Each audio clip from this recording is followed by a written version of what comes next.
Bonjour à tous. Alors aujourd'hui je vais vous présenter la suite de la vidéo précédente qui concernait donc la préparation d'un levain. Maintenant l'étape suivante, c'est donc la préparation d'un pain au levain, donc avec le levain qui a été ensemencé avec des levures boulangères. Voilà, donc ici c'est donc le rafraîchi que j'avais présenté à la fin de la vidéo précédente. C'est ce récipient qui avait été placé au frigidaire. Et donc là, aujourd'hui, nous sommes samedi matin. J'ai sorti le bocal du frigidaire.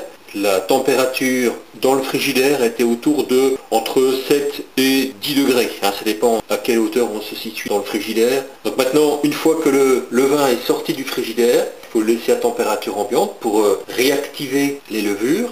Et donc là, ça fait déjà à peu près 1 heure ou 2 que le levain est sorti. Et on commence à voir apparaître voilà, les premières bulles qui témoignent de l'activité donc enzymatique des levures. Et on peut accélérer l'activation tout simplement en plongeant le levain au bain-marie dans un récipient d'eau. Et là, il s'agit d'eau à température. Voilà, donc à peu près 35-40 degrés Celsius. Maintenant, on va regarder à quelle température se situe le levain. Donc je vais juste stériliser pour la circonstance la sonde pour ne pas introduire de germes opportunistes dans le levain. Pour le moment, on constate que la faible activité pour le moment est due à une température encore relativement basse, puisqu'on est autour de 17-18 degrés, maximum 19 là pour le moment. Voilà, donc on va vérifier maintenant la température du levain au bout d'une demi-heure de bain-marie. La température maintenant est montée à 23 degrés, 24 et presque 26-27 près des parois. Voilà, je vais vérifier la température de l'eau puisque forcément il y a une conduction de chaleur entre les récipients, ce qui fait que lorsqu'un récipient forcément se réchauffe, eh bien l'autre se refroidit, donc la température a dû baisser. On était à presque 35 là, voilà, on est déjà descendu à 26-27.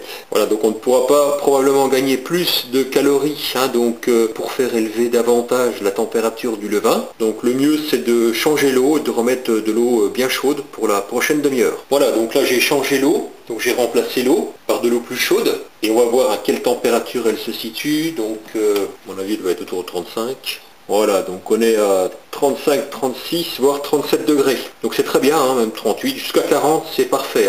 Voilà, donc la demi-heure maintenant est écoulée. Maintenant, on va vérifier la température du levain.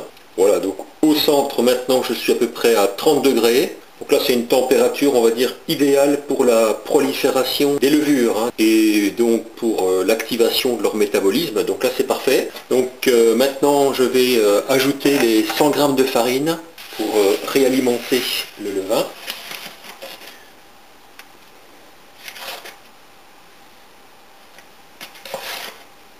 Alors voilà pour la farine. Maintenant je vais ajouter 100 ml d'eau.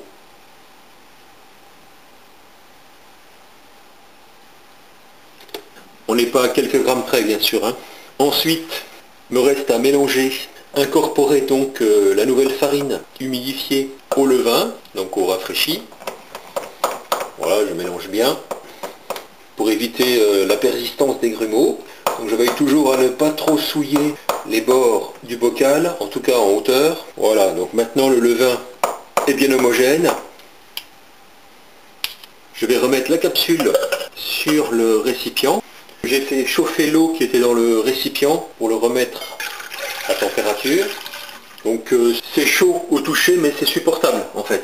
On se situe normalement à cette température là entre 35 et 40 degrés. Tant que c'est supportable au toucher c'est bon. Mais il faut que ce soit quand même assez chaud puisque ça active la fermentation. Voilà, donc maintenant je replonge le bocal pour approximativement une demi-heure, 1 heure. On va bien voir l'évolution de la fermentation.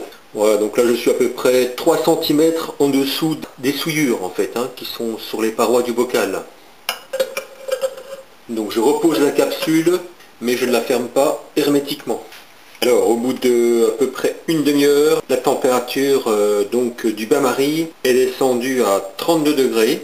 Donc ce que je vais faire, je vais encore remplacer l'eau. Je vais mettre de l'eau chaude.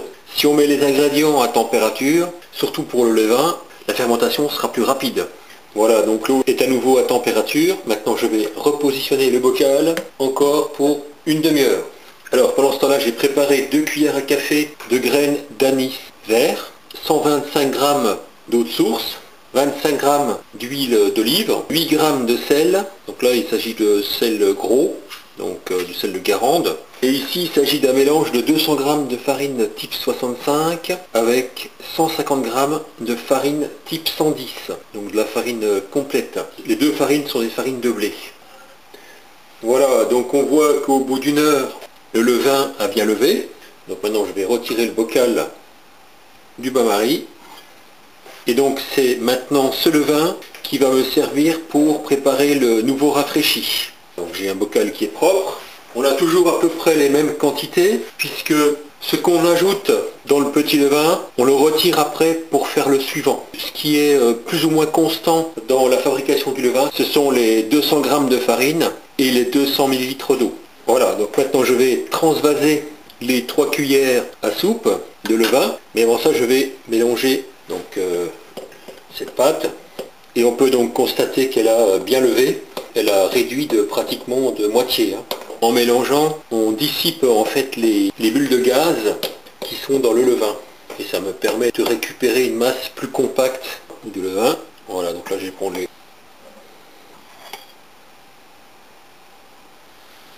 On y va d'un coup. Il ne faut pas attendre que la levure ne s'écoule de la cuillère. Voilà, hop. Elle se tient. Voilà. Donc ceci c'est le levain que je vais utiliser dans mon pain. En gros il doit rester à peu près 200 g de farine et 200 g d'eau que j'ai ajouté de ce petit rafraîchi. Voilà, donc je vais ajouter les 100 g. Et ensuite je vais ajouter donc les 100 ml d'eau. Température ambiante. Du fait qu'il s'agit du même milieu de culture, je peux utiliser ma petite cuillère ici pour mélanger. Il faut bien incorporer la farine à l'eau. Il faut bien les mélanger.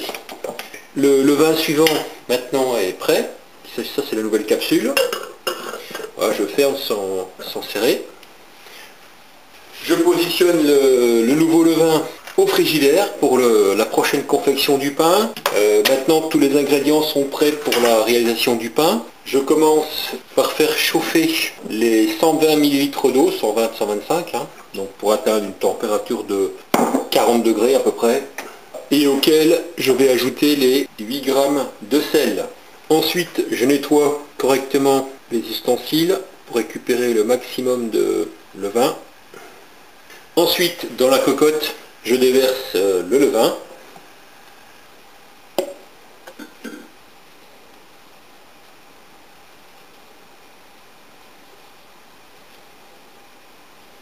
Avec l'eau salée chaude, je peux même rincer le bocal que j'ajoute donc au mélange. Ensuite, à l'aide d'un fouet, je vais homogénéiser le levain avec la quantité d'eau supplémentaire. J'y ajoute les 25 g d'huile. Donc je mélange pour homogénéiser cette pâte très liquide. Ensuite, je peux ajouter les grains d'anis que je disperse dans cette suspension. Maintenant, il ne me reste plus qu'à ajouter les farines que je vais incorporer à l'aide de la spatule. Voilà, je récupère la farine qui est sur les bords. Je vais chercher la farine sur les bords et je la ramène au centre. Dans l'ensemble, ça se mélange assez bien. Voilà, l'objectif, c'est de ne pas trop non plus patienter dans le mouvement. Il faut bien incorporer toute la farine. Parce que bon, vu que la pâte est à l'air, elle peut rapidement se dessécher en surface. Voilà. Et je ramène à chaque fois la partie périphérique au centre. Voilà. Une fois que la boule est formée, pratiquement, je la centre bien. Maintenant, je referme la cocotte.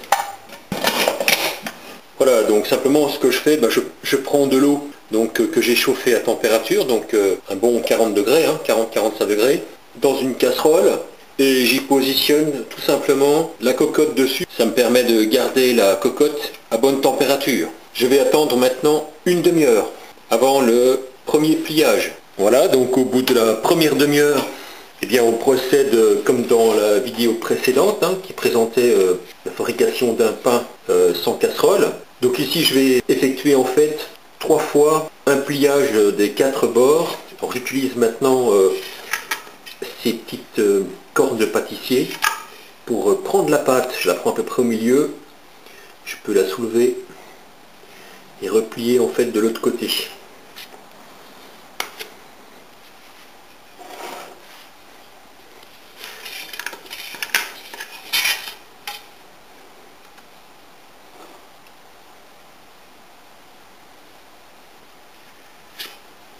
Voilà, à chaque fois je repositionne la pâte au centre, donc je mets à peu près au milieu. Voilà, par en dessous je vais chercher la pâte, je l'agite quelque peu pour la détendre. Il me reste encore ce bord là à plier.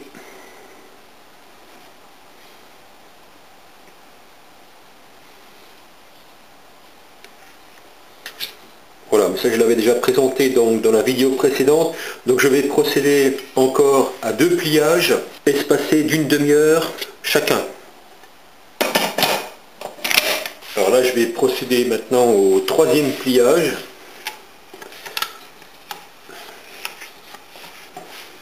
Donc toujours la même technique.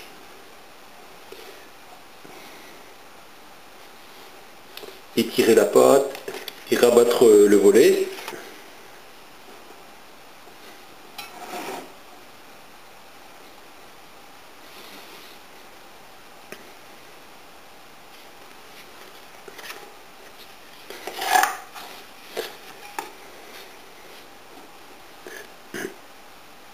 C'est assez simple.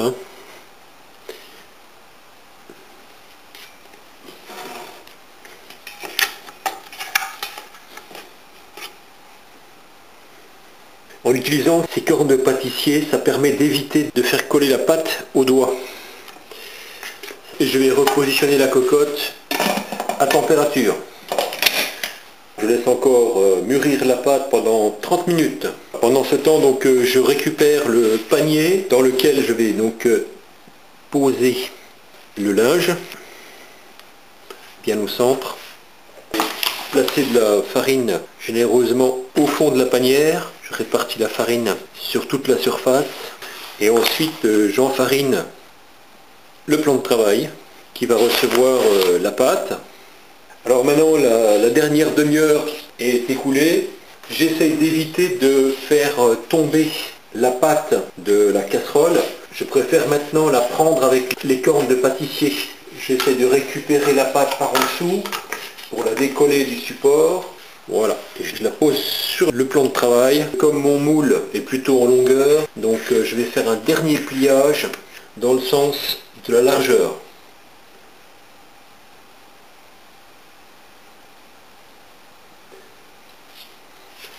Voilà, comme ceci.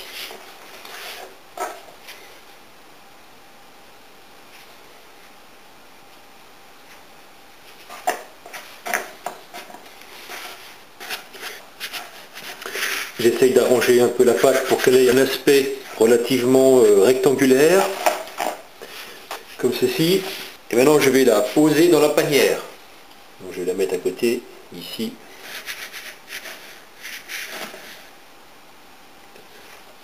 Comme ceci.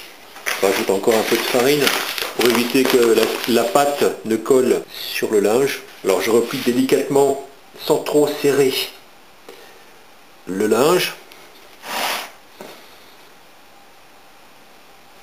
Voilà, pour permettre encore à la pâte éventuellement de gonfler. Comme je l'avais présenté la dernière fois, je positionne donc un support sur la casserole et j'y positionne la panière. Et je laisse encore la pâte gonfler à peu près 20 à 30 minutes. Pendant ce temps-là, je préchauffe le four à thermostat 10. Voilà, la demi-heure est écoulée. Alors je positionne donc un bol d'eau dans le four. La plaque de cuisson est également recouverte d'un film en silicone ici, c'est très pratique puisqu'on peut le réutiliser plusieurs centaines de fois apparemment. Je prépare une petite lame de rasoir pour faire la grille et je renverse la pâte sur le film. Voilà, comme ceci, j'effectue rapidement une grille sur les parties latérales pour permettre encore au pain de lever.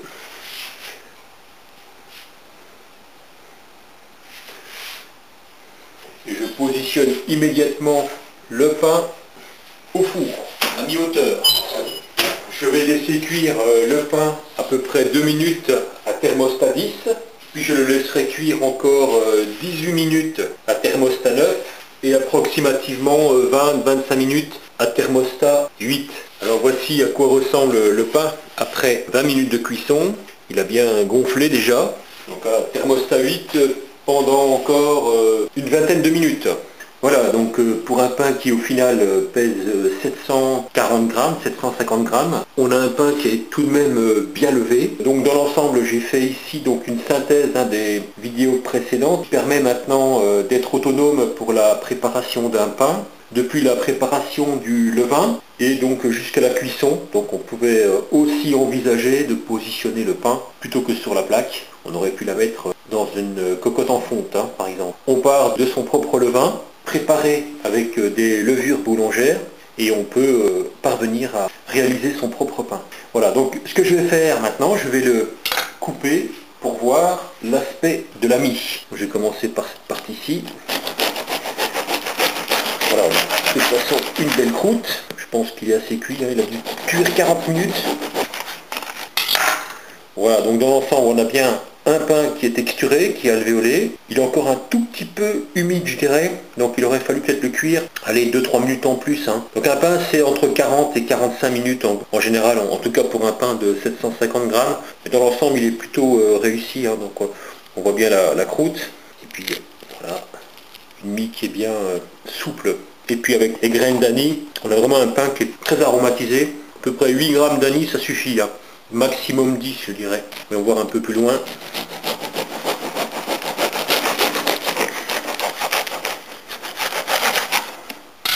Voilà, donc on a bien des cavités dans l'ensemble du pain. Donc c'est un pain qui est très bon, qui n'est pas très difficile à réaliser, mais comme il fallait intégrer un ensemble de manipulations et de préparations préalables, eh bien j'ai préféré donc subdiviser toutes ces recettes en différentes parties pour progresser dans la compréhension de la préparation du pain. Donc j'espère que cette série de vidéos vous auront permis de comprendre la façon de préparer son propre pain en étant autonome depuis la préparation du levain jusqu'à la fabrication du pain à la maison. Voilà, donc je vous souhaite à tous et à toutes un excellent appétit et je vous dis donc à très bientôt pour de prochaines vidéos.